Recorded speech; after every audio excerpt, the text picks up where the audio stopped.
ഒരു തെരുവുണ്ട്, അവിടെ ജനിക്കുന്നവരെല്ലാം ഈ മയക്കുമരുന്ന് അടിമപ്പെട്ടു പോകുന്നതാണ്. അവിടെയാണ് വിശ്വാസം ജയിച്ചത്.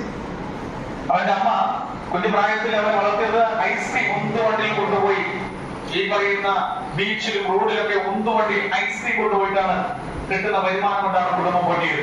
അവമാന കാലഘട്ടത്തിൽ എത്തുമ്പോഴേക്കും സമപ്രായക്കായ കൂട്ടുകാരെല്ലാം വിശ്വാസനോട് പറയുന്നു, നീ മാത്രം എന്നെ മാറി സഞ്ചരിക്കുന്നത്, നീ എന്താ ഞങ്ങളുടെ കൂട്ടത്തിൽ വരാത്തത്, ഇതൊന്നും നിനക്ക് വേണ്ടേ?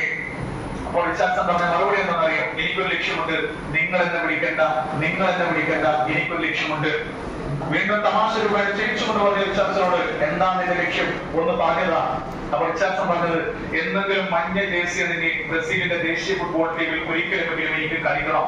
അതായത് നിങ്ങൾ ഒരു മയക്കുമരുന്ന് തെരുവിൽ ജനിച്ച ഒരു കുട്ടി എല്ലാ സമ്മർദ്ദങ്ങളെ അതിജീവിച്ചുകൊണ്ട് ഫുട്ബോളിൽ ഡെഡിക്കേറ്റ് ചെയ്തിട്ടുണ്ട്. അവസാനം ആ സ്വപ്ന സാഫല്യീകരണത്തിലേക്ക് നമുക്ക് കാണാൻ സാധിക്കും. ഇതാണ്